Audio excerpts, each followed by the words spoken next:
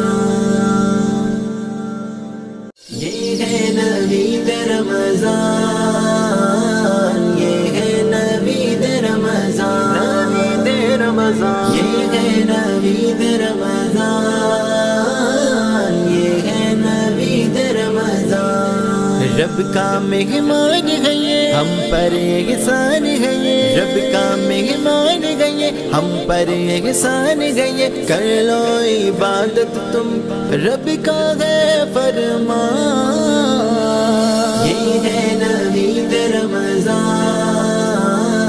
یہ ہے نوید رمضان نوید رمضان یہ ہے نوید رمضان یہ ہے نوید رمضان یہ ہے نوید رمضان یہ ہے نوید رمضان نوید رمضان یہ ہے نوید رمضان یہ ہے نوید رمضان رب کا مہمان ہے یہ ہم پر احسان ہے یہ رب کا مہمان ہے یہ ہم پر احسان ہے یہ کر لو عبادت تم رب کا ہے فرمان یہ ہے نوید رمضان یہ ہے نوید رمضان نوید رمضان یہ ہے نوید رمضان یہ ہے نوید رمضان یہ ہے نوید رمضان یہ ہے نوید رمضان نوید رمضان یہ ہے نوید رمضان یہ ہے نوید رمضان رب کا مہمان ہے یہ ہم پر احسان ہے یہ رب کا مہمان ہے یہ ہم پر احسان ہے یہ کر لو السلام علیکم ورحمۃ اللہ تعالی وبرکاتہ۔ الحمدللہ آج 27 رمضان المبارک ہے۔ اللہ رب العزت کا بے پناہ کرم اور فضل ہے ہم پر، جس نے ہمیں آج یہ 27 رمضان المبارک عنایت عطا فرمایا۔ اللہ تعالیٰ اس کی رحمتیں، اس کی برکتیں ہمیں عطا فرمائے۔ ہمارے آبا و اجداد، ہمارے اعزا قارب، ہمارے دوست احباب جو دنیا سے چلے گئے، ان سب کی بخشش اور مغفرت فرمائے۔ جو بیمار ہیں اللہ رب العزت شفائے کاملہ عاجلہ عطا فرمائے۔ جو مشکلوں میں ہیں اللہ رب العزت کی مشکلیں اور پریشانیاں دور فرمائے۔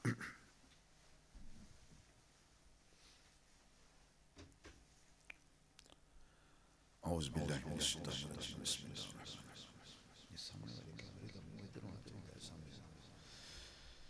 الحمد لله رب العالمين الرحمن الرحيم مالك يوم الدين إياك نعبد وإياك نستعين اهدنا الصراط المستقيم صراط الذين أنعمت عليهم غير المغضوب عليهم ولا الضالين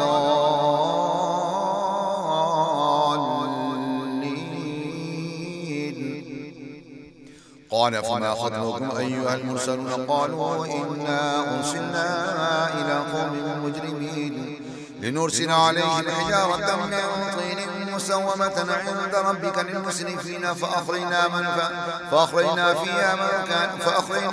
كان فيها من المؤمنين فما وجدنا فيها غير بيت من المسلمين وتركنا فيها آية للذين يخافون العذاب الأليم وفي موسى إذ أرسلناه إلى فرعون بسلطان مبين فتولى بنقله وقال ساحر أو مجنون فأخذناه وجنوده فنبذناهم في اليم وهو مليم وفي عاد إذ أرسلنا عليهم الريح العقيم ما تذر من شيء أتت عليه إلا جعلته كالرميم وفي ثمود إذ قيل لهم تمتعوا حتى حين فاعتوا عن أمر ربهم فأخذتهم الصاعقة وهم ينظرون فما استطاعوا من قيام وما كانوا منتصرين وقوم نوح من قبل إنهم كانوا قوما فاسقين والسماء بنيناها بأيد وإنا لموسعون والأرض فرشناها فنعم الماهدون ومن كل شيء خلقنا زوجين لعلكم تذكرون ففروا إلى الله إني لكم منه نذير مبين ولا تجعلوا مع الله إلها آخر إني لكم منه نذير مبين كذلك ما أتى الذين من قبلهم من رسول إلا قالوا ساحر أو مجنون أتواصوا به بل هم قوم طاغون فتول عنهم فما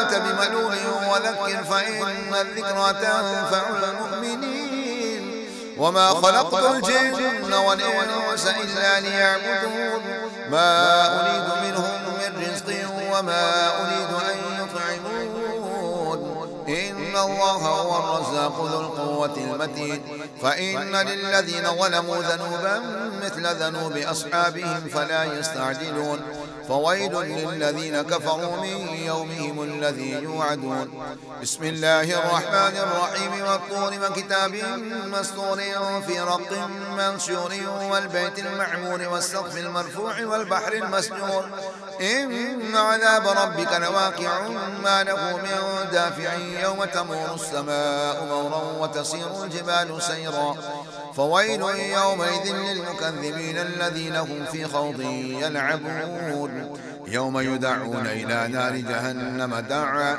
هذه النار التي كنتم بها تكذبون أفسحر هذا أم أنتم لا تبصرون اصلوها فاصبروا أو لا تصبروا سواء عليكم إنما تجزون ما كنتم تعملون إن المتقين في جنات ونعيم فاكهين بما آتاهم ربهم ووقاهم ربهم عذاب الجحيم كلوا واشربوا هنيئا بما كنتم تعملون متكئين على سرر مصفوفة وزوجناهم بحور عين والذين آمنوا واتبعتهم ذريتهم بإيمان ألحقنا بهم ذرية وما ألتناهم من عملهم من شيء كل امرئ بما كسب رهين وأمددناهم بفاكهة ولحم مما يشتهون يتنازعون فيها كأسا لا لغو فيها ولا تأثيم ويطوف عليهم غلمان لهم كأنهم لؤلؤ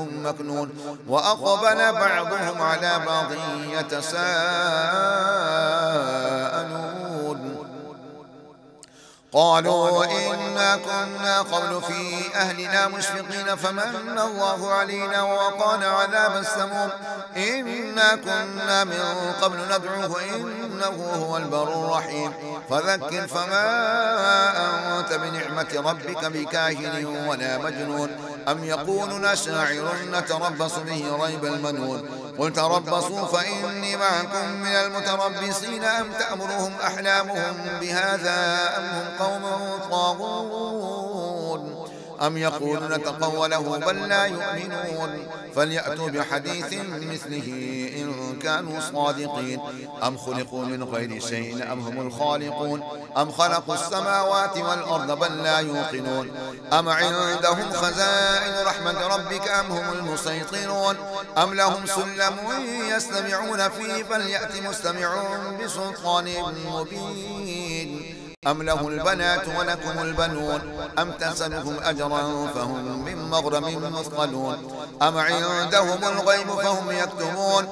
أم يريدون كيدا فالذين كفروا هم المكيدون أم لهم إله غير الله سبحان الله عما يشركون وإن يروا كسفا من السماء ساقطا يقولوا سحاب مرقوم فذرهم حتى يلاقوا يومهم الذي فيه يصعقون يوم لا يغني عنهم كيدهم شيئا ولا هم ينصرون وإن للذين ظلموا عذابا دون ذلك ولكن أكثرهم لا يعلمون واصبر لحكم ربك فإنك بأعيننا وسبح بحمد ربك حين تقوم ومن الليل فسبح وإدبار النجوم.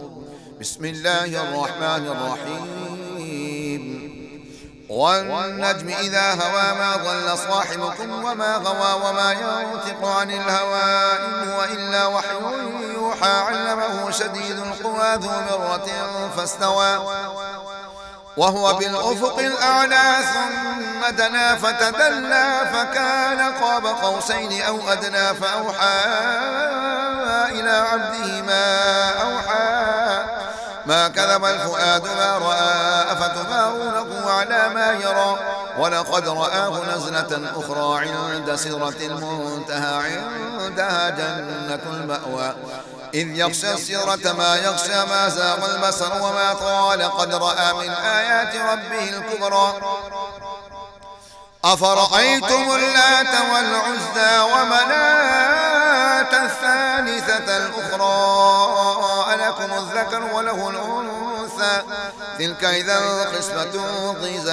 إن هي إلا أسماء سميتموها أنتم وآباؤكم ما أنزل الله بها من سلطان إن يتبعون إلا الظن وما تهوى الأنفس ولقد جاءهم من ربهم الهدى أم للإنسان ما تمنى فلله الآخرة والأولى وكم من ملك في السماوات لا تغني شفاعتهم شيئا إلا من بعد أن يأذن الله لمن يشاء ويرضى إن الذين لا يؤمنون بالآخرة ليصمون الملائكة تسمية الأنثى وما لهم به من علم إلا اتباع الظن وما لهم به من علم إلا اتباع وما لهم به من علم إن يتبعون إلا الظن وإن الظن لا يغني من الحق شيئا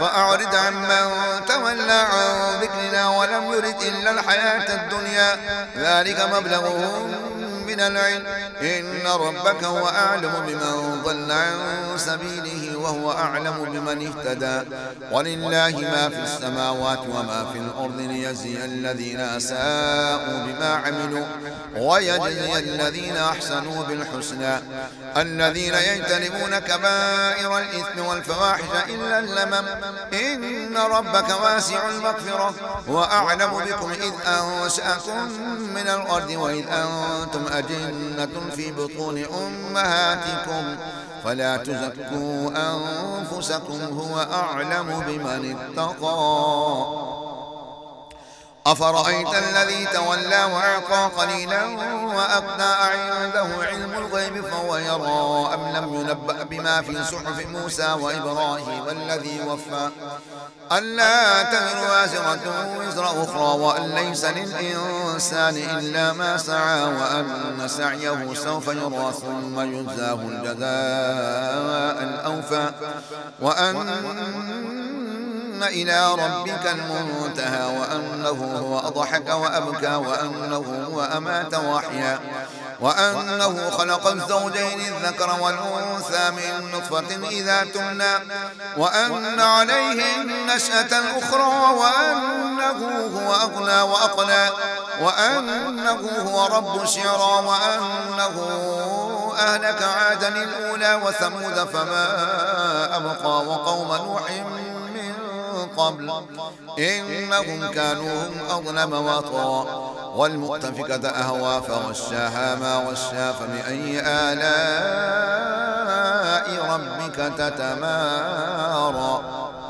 هذا نذير من النذر الأولى أزفت الآزفة ليس لها من دون الله كاشفة أفمن هذا الحديث تعجبون وتضحكون ولا تبكون وأنتم سامدون فاسجدوا لله واعبدوا